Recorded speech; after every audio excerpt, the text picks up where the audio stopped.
Welcome back, everybody, to the Fretboard Journal podcast. How are you all doing out there? I am Jason Verlinde, the publisher and founder of the Fretboard Journal magazine. I am recording this on August 27th, 2025, and our fourth annual Chicago Fretboard Summit just wrapped up on the 23rd. I am just full of inspiration and love and gratitude for everyone who came out, whether you were an attendee, whether you were an exhibitor, or whether you were a sponsor. Our performers were universally awesome. I am just on cloud nine right now.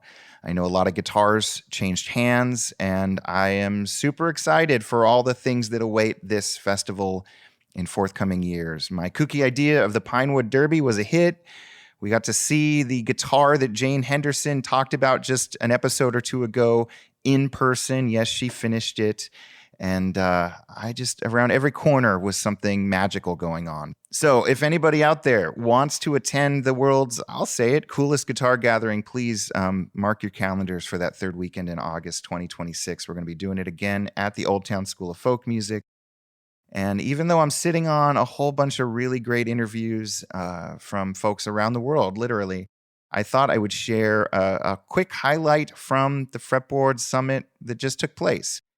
This is a panel discussion on retail that involved a handful of incredible stores who all graciously attended. From Old Town School of Folk Music's own guitar store, we had Rebecca from Mass Street Music in Lawrence, Kansas. We had Matt Kappenman from Folkway Music up in Canada. We had Nathan Schiller. And then we had our dear friend Joe Caruso from the Music Emporium also on this panel. This was an opportunity for folks to hear about the state of guitar retail, how these stores at least are doing. We didn't have anyone from a big box store, Reverb, or anything. And it was really enlightening and really, frankly, surprising to hear all the things that were said.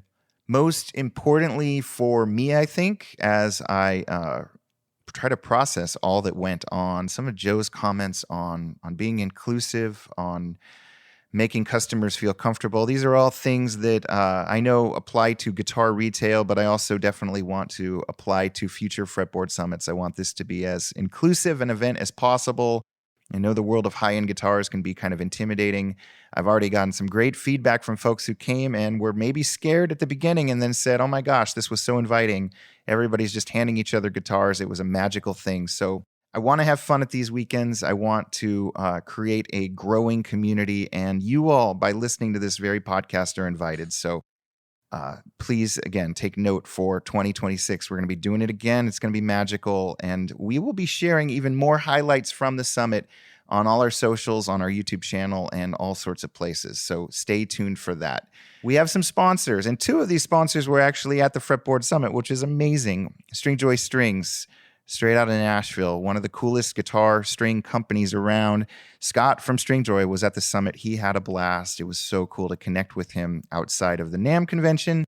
And he's offering you all 10% off your first order by using the discount code Fretboard when you check out on their custom acoustic, electric, mandolin, and now banjo strings. So go tell Stringjoy Fretboard Journal sent you. We are also brought to you by Peghead Nation. Dan Gable, Peghead Nation's co-founder, was at the summit. It was great to hang out with him. I really enjoyed it. You can get your first month free on Peghead Nation by using the discount code Fretboard. Again, an incredible outlet, an incredible place to learn how to be a better bluegrass, jazz, Americana, you name it, musician. Some of our favorite people, including many summit artists who have played at our summit over the years, are teaching over there, so check them out. And then last but not least, Mike and Mike's Guitar Bar here in Seattle, Washington, sponsoring the show once again. One of the coolest stores around. If you ever find yourself in Seattle or just want to peruse their website, go to mmguitarbar.com. Tell them the Fretboard Journal sent you. And with all that out of the way, this is our panel from the 2025 Fretboard Summit, the first thing we're sharing officially on the state of guitar retail. I hope you find this informative. I certainly did. Welcome back to another exciting Fretboard Summit panel discussion. And I want to welcome, why don't you each introduce yourself? Joe already has a couple times, but go ahead. Matt. I'm Matt Kappenman. I'm from Mass Street Music in Lawrence, Kansas. And I'm Joe Caruso from the Music Emporium in Lexington, Massachusetts. I am Rebecca Jasso. I run the music store right across the hall here, and I'm also the buyer here. I'm Nathan Schiller. I work at Folkway Music in Waterloo, Ontario. And you? This is where Mark Stutman from Folkway Music was going to be. No. Okay, we'll stop making that joke. This was, I think, a nebulous panel discussion in that some of our participants wanted a little bit more of an outline. But what I really wanted to do, well, first off, show of hands, how many people here are like luthier? How many builders do we have in the audience? A few. How many people are just guitar collectors? Just love buying, selling guitars? Great. And then how many folks from actual brands or in the industry? Okay, so predominantly what I thought, which is people who just love guitars and come to an event like this to check out what's new and connect, and probably have a pretty impressive array of instruments back at home. What I want to do with this little brain trust we have up here is, depending on what news cycle you're looking at, like the sky is kind of falling all the time, and yet we love guitars, and guitars seem to keep their value, and they seem to sometimes go up in value, and maybe because of tariffs and some recent events, they're even going to be more expensive than they were a month ago. Let's just go store by store. Like, what has 2025 looked like for each of you? Are guitars still moving, generally speaking? People still coming in? Yeah, we were just talking about this beforehand. It's small business retail, so you're always kind of looking over your shoulder or waiting for the other shoe to drop. Like, you're always looking at the macroeconomic things. But at the same time, you still have to order guitars. And if you stopped ordering guitars, your store's dead in 16 months. So you kind of have to take a leap of faith and keep going. But to be honest, 2025 has been really good. It's been better than 2024 so far. So I don't know how to explain that, but it's encouraging. Joe? What he's saying is that we're not going to offer any steep discounts to move our inventory. There are plenty of guitars on the market. There are way too many guitars on the market. So it's, and that's not our fault. That's manufacturing who can't stop. And we do wonder where they're all going to go. So there's a whole segment of guitars that we don't really care where they go, as long as they go and they stay far away from us. But there's a very small, as Mark Stutman said in his panel, a 3%, if we could continue to use that, that's worth protecting. And protecting it by having it in the right stores and having it be presented in the right way. And that's not elitism, that's not snobbiness. This is the role that I think we as retailers play, is sort of protecting the inevitable excesses in our market and curating to the best of our ability so that we're not carrying everything under the sun, and that so you as our potential clients can see the right instruments that matter, that celebrate the past and are looking forward to the future to say, we're going to be around. So this is a very philosophical way of saying every year, Matt, and I'm sure Rebecca and Nate hasn't been around as long, but we're always like wondering, when is that shoe going to drop? Like the economy sucks, or it doesn't suck, or there are tariffs, and yet our demographic, and I think we're talking about the same demographic here, continues to value what folks at Collings and Martin and Taylor are doing and trying to uphold. So once again, it hasn't happened. The market hasn't fallen out. Prices keep sustaining. And there are definitely vendors who are pushing that price point. That's a whole nother conversation. Somehow they're finding homes. So we're just not going to tinker. We're going to continue to do what we're doing not overanalyze, not look at ROIs, just buy what we really love and feel confident in. So, Rebecca? I agree. I concur. Concurred. Yeah, and I agree with Matt that 2024 was pretty rough for us as well, and I just feel like 2025 has been pretty great, and surprisingly so. And we are constantly waiting as well for that other shoe to drop and trying to look out for that and see what kind of pivots we're going to have to do, looking for what people are buying and what people are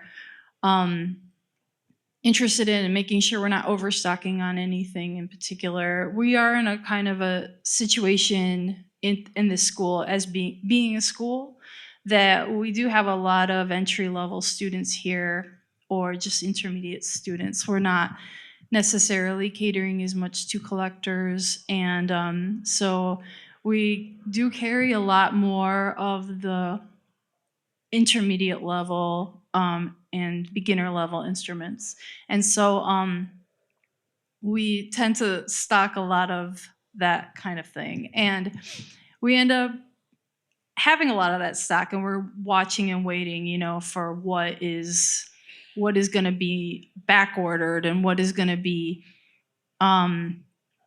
more popular, I guess. And it's been very interesting to see what's continually just being sought out. And yeah, it's been amazing this year because we've been really thinking that things were going to be different, but they've been going really well. Okay, so I have a whole bunch of things that I want to touch on. We'll see if I can remember them.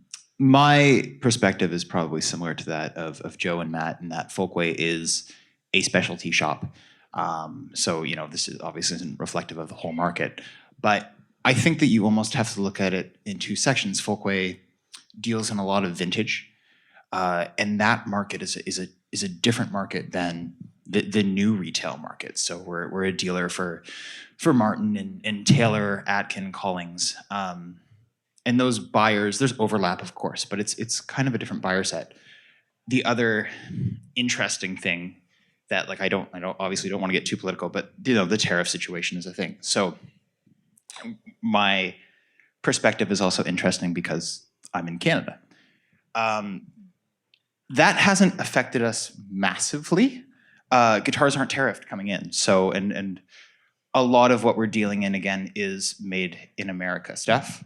So those guitars haven't, like, new Martins aren't 25% more, something like that. But yeah, I mean, there's more hesitancy in that market, I think, from the Canadian buyer. Those guitars in the Canadian dollar, like 3,000 to 5,000. So, it's 2,000 to 4,000 American or something like that. We definitely see it feels different there. The vintage market feels different too, but in a different way, because that's an international market. So a lot of those guitars, we're still sending them into the U.S. and those guitars are still selling. I mean, clean vintage guitars that are all original, don't have issues. People want them. I don't think they're going to stop wanting them anytime soon. And we're still seeing those guitars go.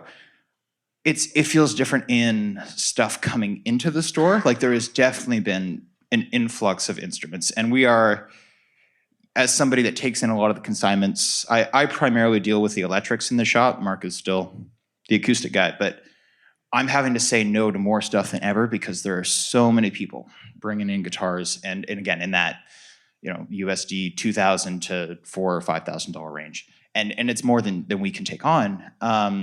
So obviously, people are in a situation where they're wanting to sell stuff, but stuff is still moving. I mean, I ran a report the other day, and I was like, "Oh my God, 2025's been great. What the heck?" It feels different, but I think some of it's just psychological, and it actually is.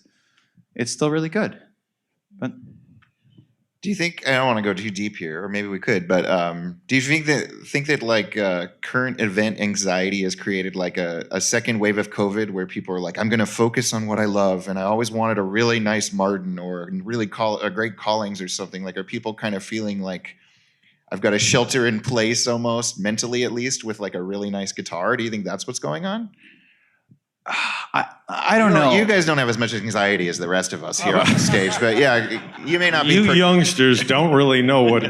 No, I mean, you definitely see. I feel like, and again, this could be my own anxieties and my own perceptions of the world, but I feel like if it's a bad news cycle week, it's a slow sales week. Okay. And there's been a lot of bad news cycle weeks involving Canada and political tensions. But I don't know. And then, I would say, I think this speaks to one of the roles that we as retailers play. Is it bad news cycles, bad whatever? I think at least I keep saying our demographic, but so what good retail provides is a refuge. Okay, so the best retail is a place where like-minded people can come and commune over things that they love.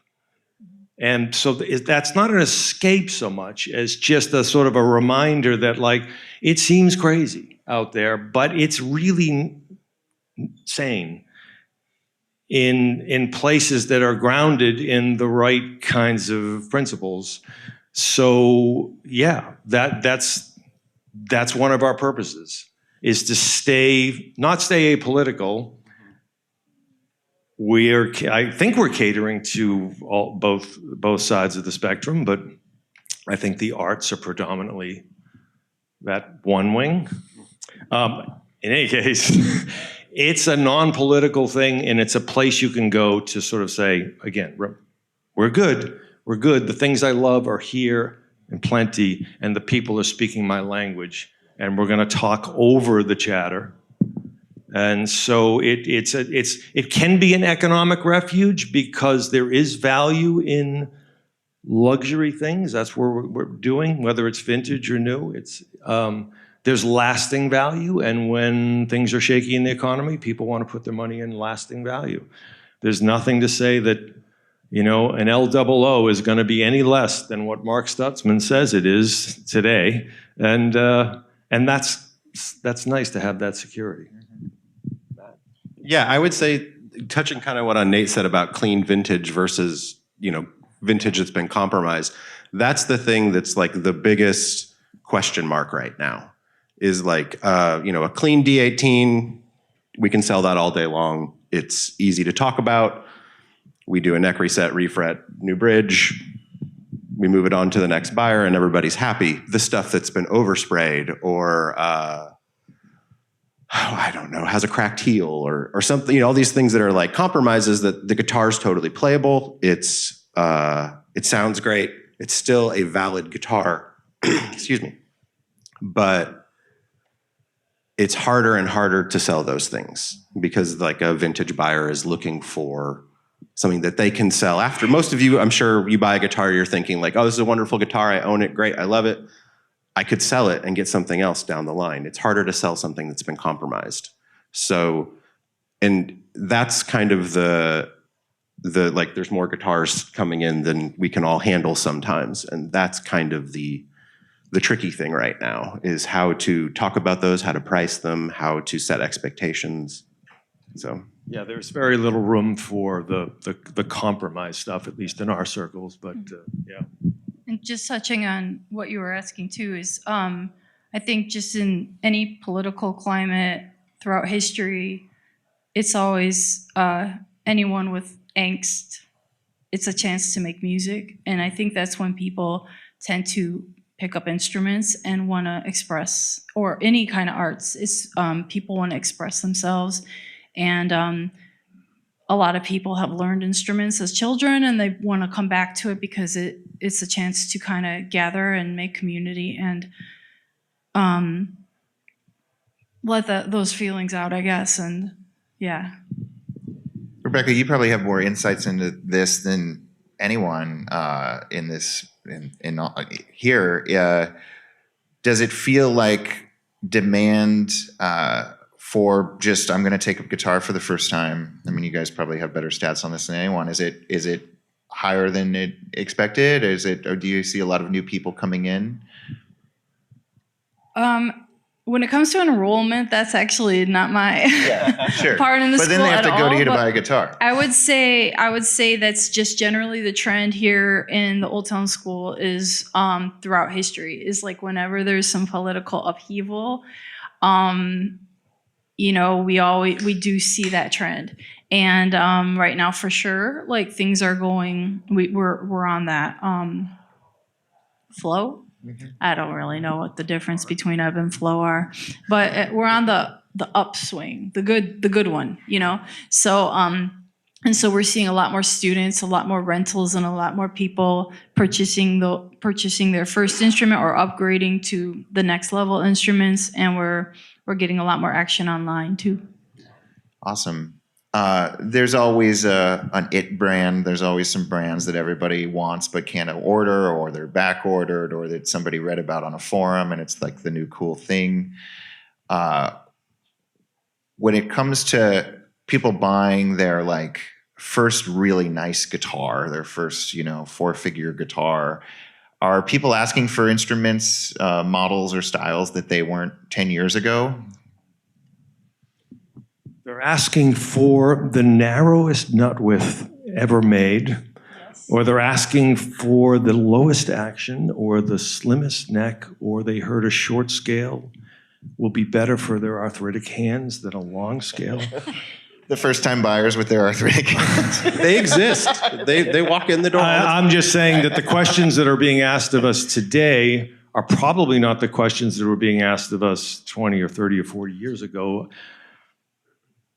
Is that too many options? Maybe too many choice, or too much crap being shared out there in the forums and stuff. So I know where you want to go with your question, and I'll say that, and I think this is obvious to many of you, the relationship between buyer and retailer has changed, where even when I first started 30 years ago, we had all the answers. And the customer came in and they were at our mercy. And as a child, as a kid who walked into a guitar shop, and I know all of you felt this, that was the place where you felt as small and insignificant and as stupid as you could possibly feel. And all you wanted to do was touch a fucking instrument. And the guy behind the counter is, no. So, and I work with one of those guys, and God rest his soul. I'm going to hell. I am definitely going to hell. Anyway, so now the relationship is that you guys and women think maybe you know it all. You know it all. You know what you want, and you know what this player on a forum told you should get. So now the role is, and you know what you should pay, and you know what the lowest price is out there. Our role is to sort of take you down a couple of notches, diplomatically, respectfully, and say, you may know, or you may think you know, but we might actually know something as well. So let's see if we can sift through all that stuff and get to something that actually matters to you as a player.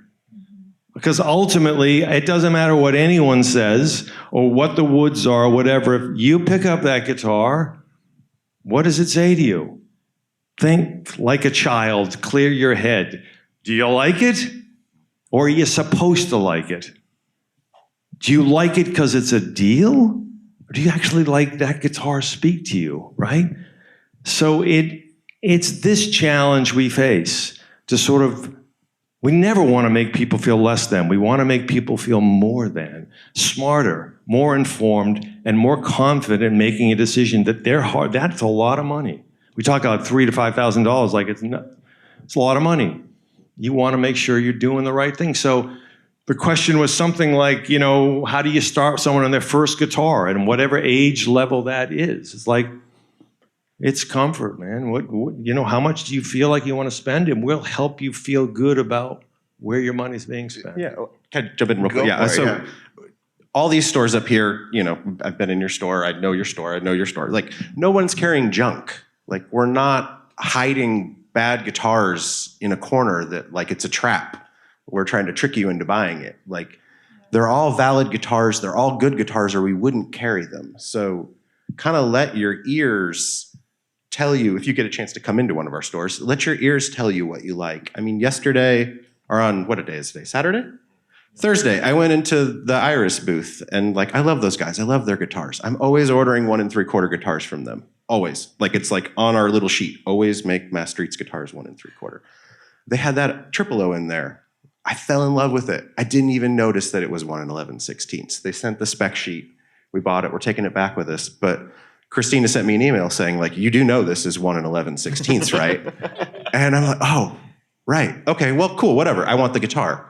So sometimes, like, there's all those specs and things that get in your head, and you think it's like a academic experiment in guitar buying, when it's really like, do you have something to say on the guitar? Like, that's where I get excited about a particular guitar, is then you're into it and you can, like, dive headfirst and love it. So I'll jump in quickly and just say, yeah, you know, one thing that Folkway's got a pretty extensive Martin range, for example, and I'll see all the time somebody will come in and they've read on forums all the time about Martin guitars and rosewood, mahogany, and long scale, short scale, and they'll come in with this idea of exactly what they want, and they've never been in a room where they've gotten to play, you know, all the Martin models, and they go, I like a D18 better than a D28, but it's mahogany. Right, is there something wrong with you? Yeah, or why do I like this triple O more than the OM? And it's like, well, because they read they were supposed to like this thing, and they actually get their hands on it and they start picking it and they realize you sound better on a mahogany guitar. But then as a retailer, you realize how important it is for you to have all those options for them to come in and try, because they might have come in and bought a D28 and they might have left with it, or they might have come in and played it and gone, I don't know, I'm going to go home and think about it. But because they picked up that D18 or they picked up that triple O instead of the OM, they went, wow, okay, I found my guitar. And it's so important to have that range of all those different things for them to try. And again, you know, we're not selling junk, we're selling high-end stuff. So you have those high-end options. Hopefully they find something. But Rebecca, you're dealing with a different audience, I think, than we're dealing with. Yeah, pretty much. Yeah, so. And I do have the same problems, because I think that, I mean, not that it's a problem, but, you know, similarly, customers who are beginners, they're just trying to do their research, but even when they're beginners and they've been renting from us, they're just as nerdy as anyone else. And they go online and they come in and they're like, yeah, I want a 1 3/4 nut width. I want, you know, such and such scale length. I want this wood. And we're just like, you know, this is very specific, and you are like in guitar 1 rep. And we do have that situation where we're just like, we don't want to like bruise their ego or make them less than, like you said. We want to kind of just steer them, guide them in a direction where they're choosing comfort, fit, and tone over this laundry list of specs that somewhat feels arbitrary to us, because they don't even have the experience necessarily to know if that's relevant to their needs. But one of the other things, though, that I want to say, that I don't know if this is controversial or not, that's totally in a different direction, is another situation that we find ourselves in for beginner students is people who are left-handed coming in and asking for left-handed guitars.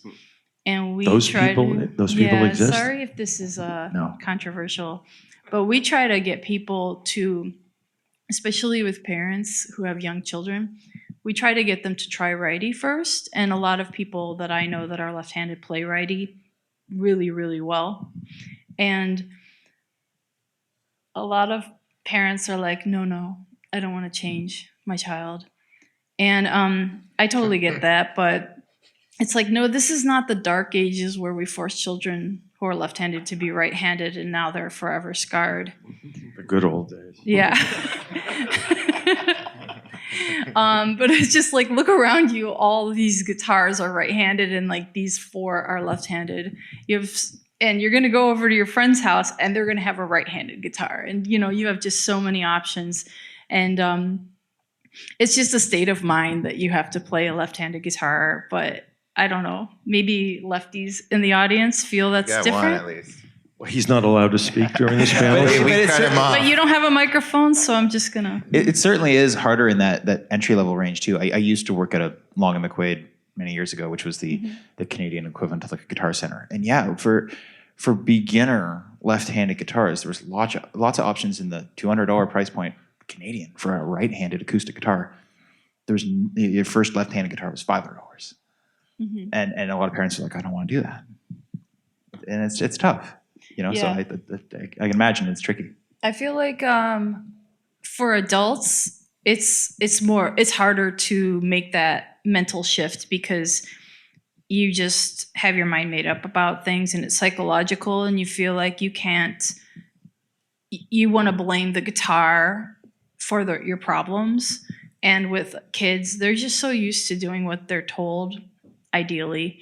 And they're just gonna do it if it's and in the classical world, there's no left-handed violins. And that speaks to what you were saying about all the options there are now in the guitar world. So we just try to encourage Collings, that. we need you to make a left-handed archtop for the show next year. So that's my take. I know Rebecca's situation is a little different, but Joe, you spoke comically to, and you should be our stand-up comedian next year if we do that sort of thing again. The customer coming in and thinking they know it all. I know most of you have invested incredibly heavily in a web store, e-commerce, selling a ton of guitars that way. Do you get as much of that from the online buyer, or is that more of a I'm going to come in and kick the tires buyer? It's equal. I mean, online, the questions are usually not "Hi, how are you?" and I'm interested. It's what's the weight of that guitar? What's your best price on that guitar? And does it have a 1 3/4 nut width, or is it a scale? It is across the board. Our line presence. So we probably sell 60% online. So no, it's this communication we're having with customers, no matter what the platform. Right. So yeah, it's I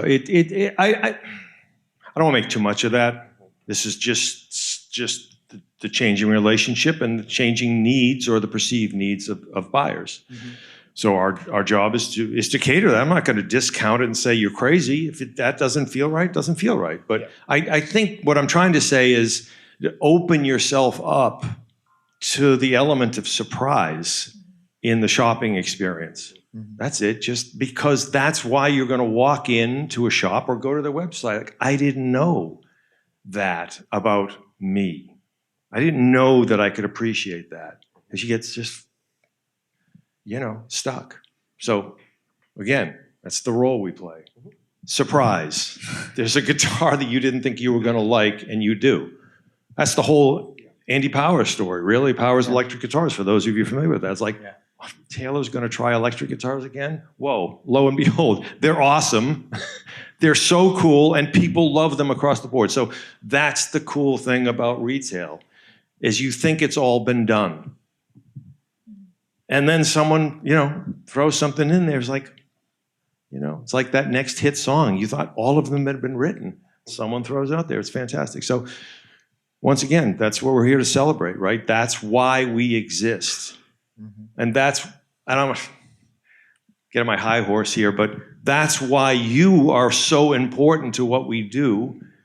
It's that critical.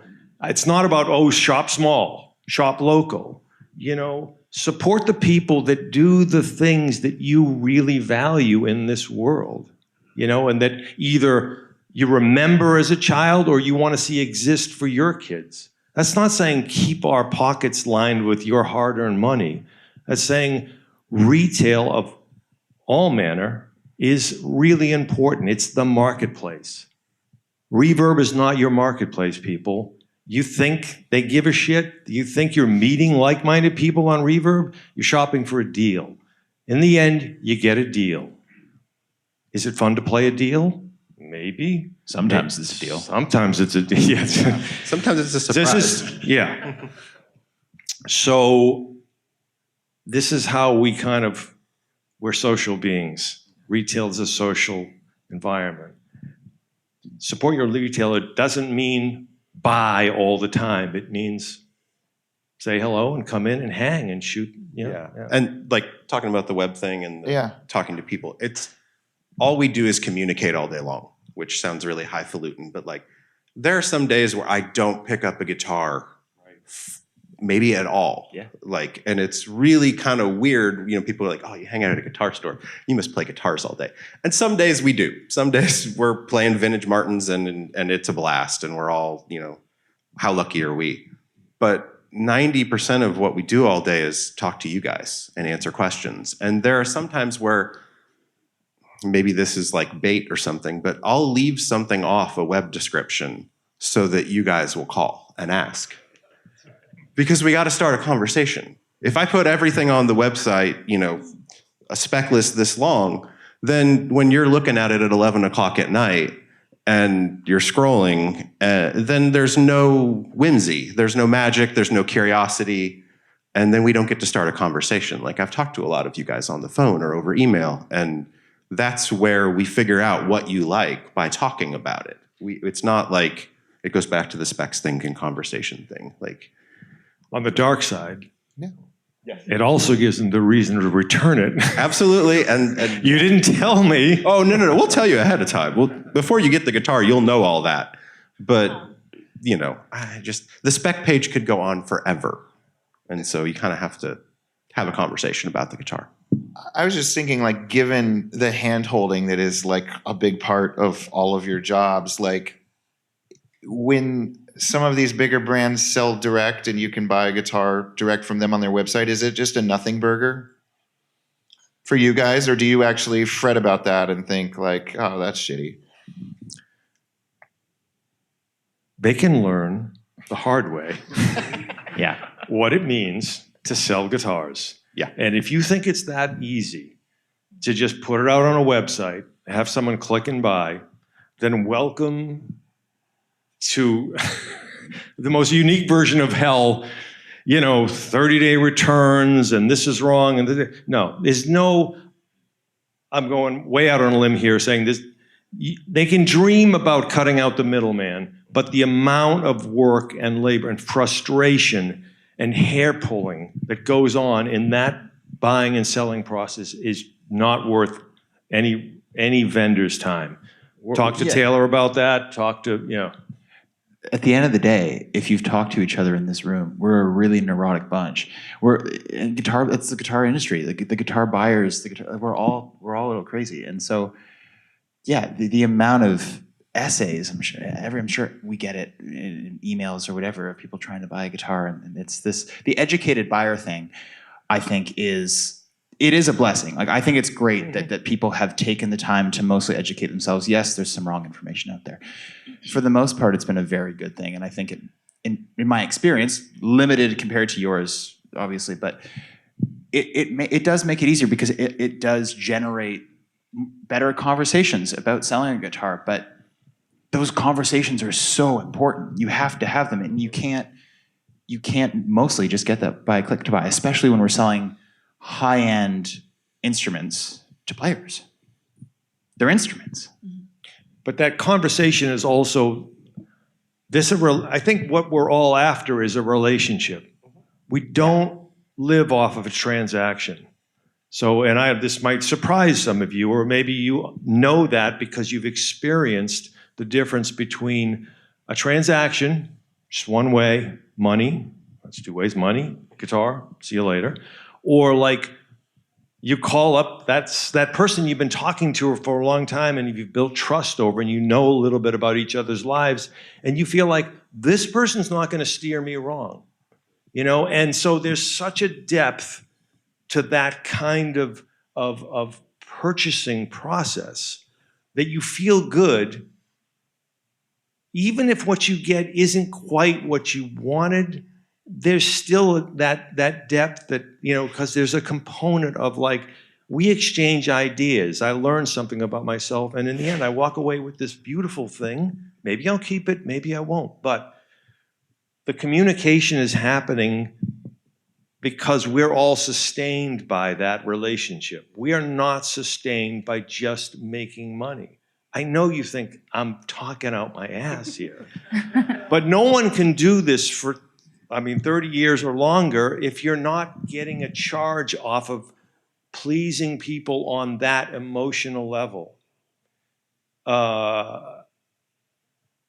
And for the retail stores that are out there that have shut their doors since COVID and think that they're serving the same purpose, yeah, you get a little bit of that in email communication or phone. I think you're doing a disservice to your community. I think you should be opening your doors and letting people come in and handle guitars and hang with us, hang with Matt and Rebecca. And yeah. I love guitar stores. Yours is certainly one of those. I have not been to your store. Your store's Open invitation. Yeah, thank you. I love guitar stores that feel like that third place, not work, not home. Maybe there's a couch. Maybe there's a beer if you ask nicely or something. Have you done anything in your stores to make them a little more inviting and more of a hangout spot? Whether that's like, or have you found things that worked or didn't work, or anything we could take away from that? Can I jump on that real quick? Yeah. So we're always doing that. Matt Harmon's here with me from our shop. I don't know where he is, but we're just, oh, there he is. We just spent all day on Thursday thinking, like, what couch should we buy? Like, we're rearranging upstairs. If you've been in our store, it's a room that's kind of amorphous and it's always changing. And we're just like, we want to have a living room in the store because there are folks that come in every Saturday morning. They're there at, 10:42 because they left their house, they got their coffee, they came to the store. They might just buy strings that day. They might buy a Collings that day. You never know, but they always come into the store, and it's part of their community. It's part of their family. And, when we were, with COVID and we were closed and doing, all kinds of online or bring it to your car, and like, it was really unfulfilling. I mean, we were selling things, but it wasn't fun. Like, it wasn't like we could communicate with people or hang out. And so, yeah, I think the third place thing is one of the most important things we can do right now, because there aren't a lot of them, especially, we're in a college town downtown. Like, we just in general encourage a lot of students to come in after class and hang out. We try to be a very beginner friendly place. I know that when I was buying my first Les Paul, well, my only Les Paul, but my first real electric guitar, I was very intimidated going into Guitar Center where I got it. And especially, I think just being a woman, it was a real shredder environment, and I'm not a shredder. So we try to be a place where people who are in Guitar 1 or in Guitar 2 and just really starting out are not intimidated by the environment, and they can kind of just come in and hang out, and we can leave them alone if they want to be left alone, but hang out with them. We all can play guitar for them or play banjo or mandolin and demonstrate the instrument if they don't feel comfortable, but just let them kind of have their little corner of the store. And we also have such a small store that we just have to kind of play up the friendliness and the crosstalk and make sure that we're really cognizant of how we're talking at the sales floor, because it's such a small environment. We can talk about those things after the forum. Yeah. Crosstalk.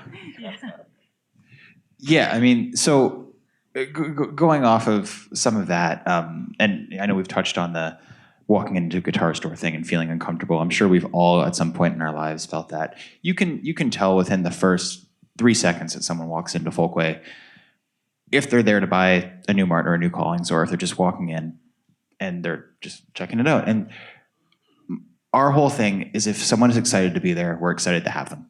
You know, that it's so important. I don't care if they've never touched a guitar before and they're like, this is so cool. Great. Maybe someday you're going to want to buy a D18, or you're going to want to buy a custom shop Strat, or you're going to want to buy a Collings D2H. Great. Come in and be excited and ask questions. And we try to make it as welcoming as possible. Mark has also worked hard to make the vibe of Folkway just so special. You walk in and it's this kind of museum looking, just gorgeous little old late 1800s home. It's beautiful. It's a really special place to step into. If you've never been, you should check it out. I love your idea of the living room. I wish we had that luxury. I've watched Folkway, even in the 3 and a bit years I've been there, I've watched Folkway grow a lot, and there's just not room for something like a couch. But I wish. But we have lots of spots and separate rooms for people to go and try out instruments, and you're welcome as long as you want. As long as you're respectful and you're excited, we're excited to have you. Yeah, hang out all day. Yeah. I think it goes without saying. I think it goes without saying that if you're not investing in your space to make it commensurate with the quality of the instruments you're selling, you're not doing your job. So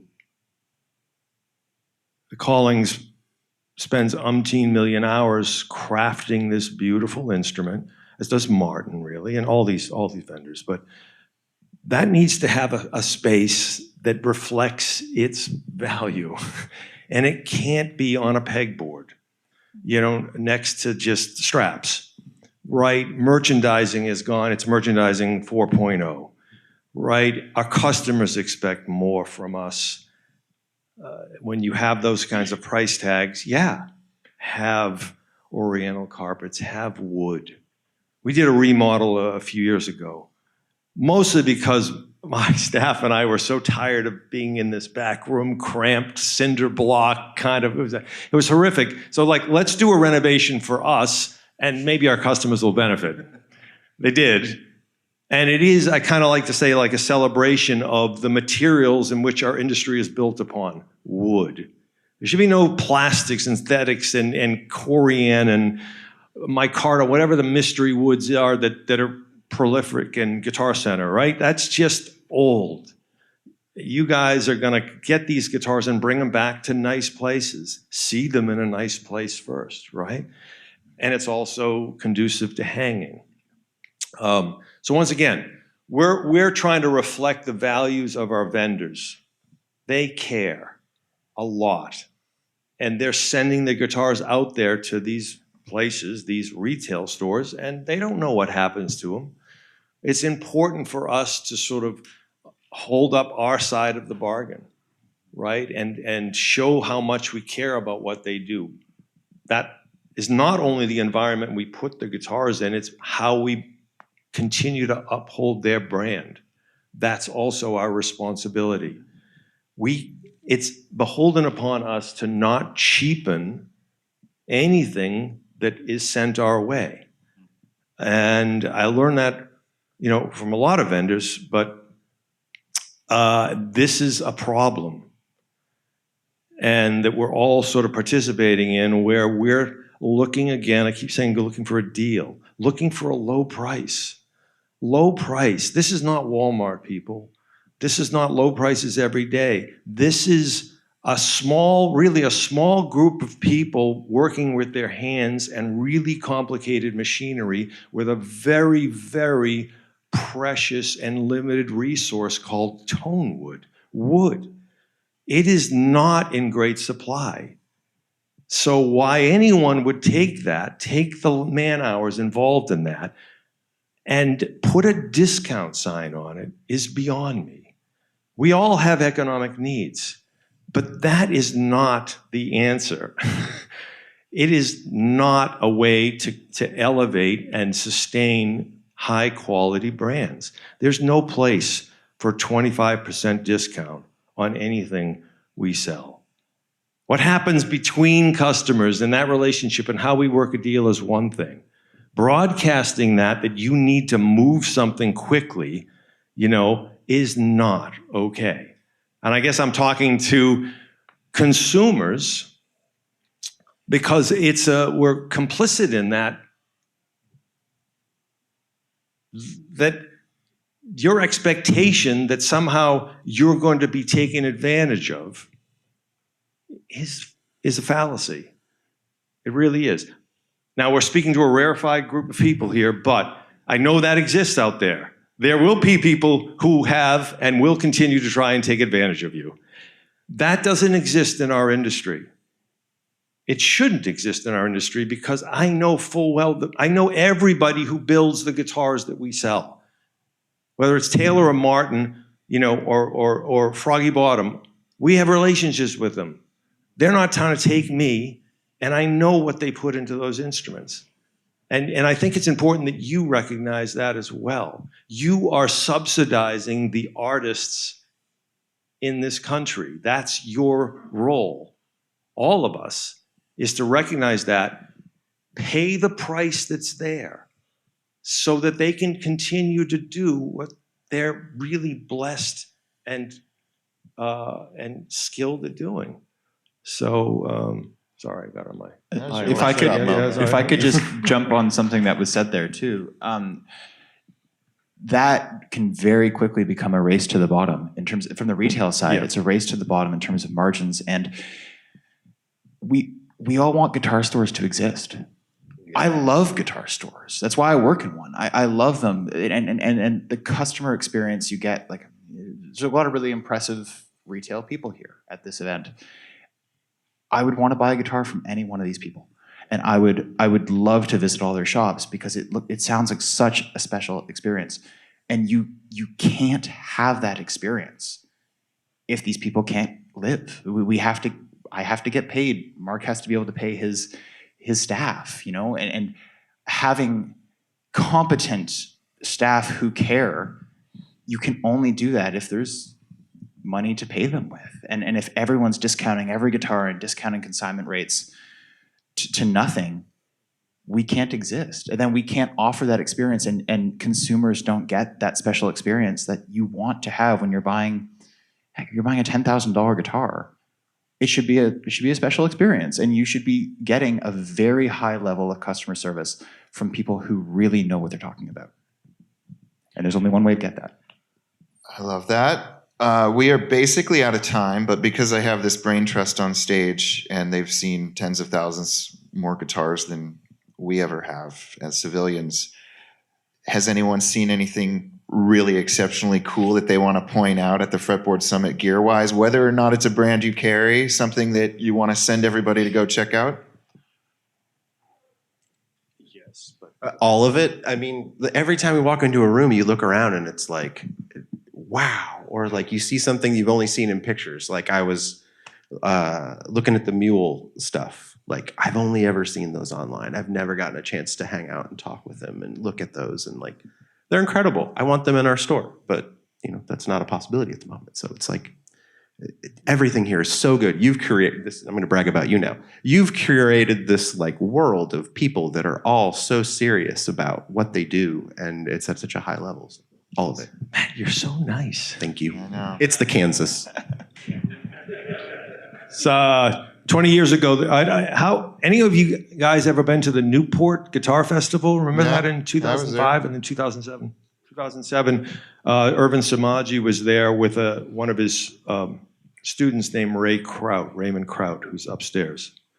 And this was back in the feeding frenzy of the 2000s, where we were all trying to get the next best thing, the next Jeff Traugott, the next Michi Matsuda, and this young guy, Ray Kraut, had a guitar there, and I pounced on him. It's like, show me a guitar, show me a guitar. Anyway, long story short, I bought that guitar back in 2000. It was 2007. It was his first guitar that he built.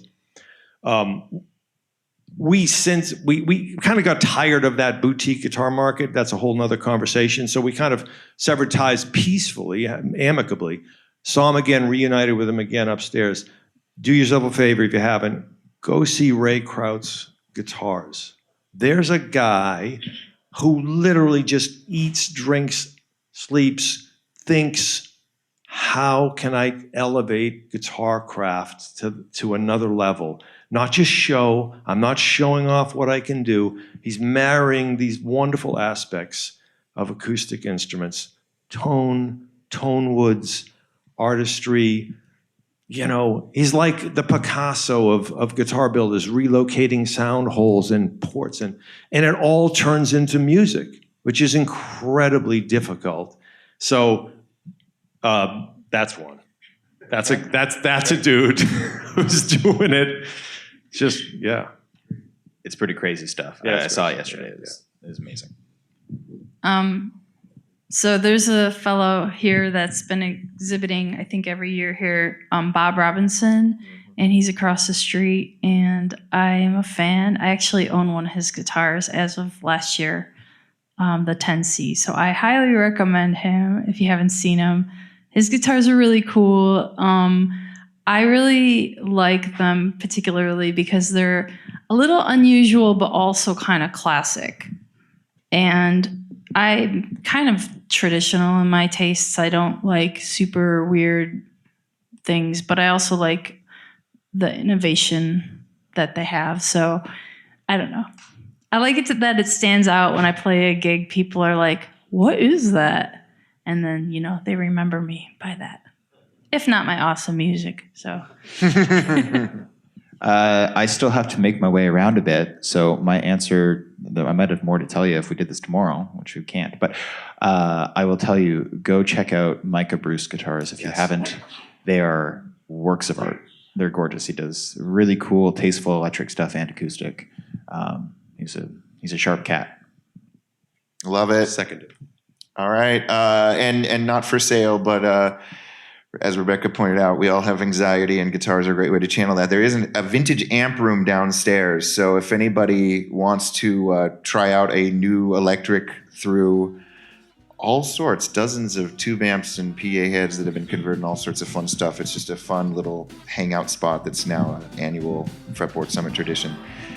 We're done. Thank you guys. Everyone here.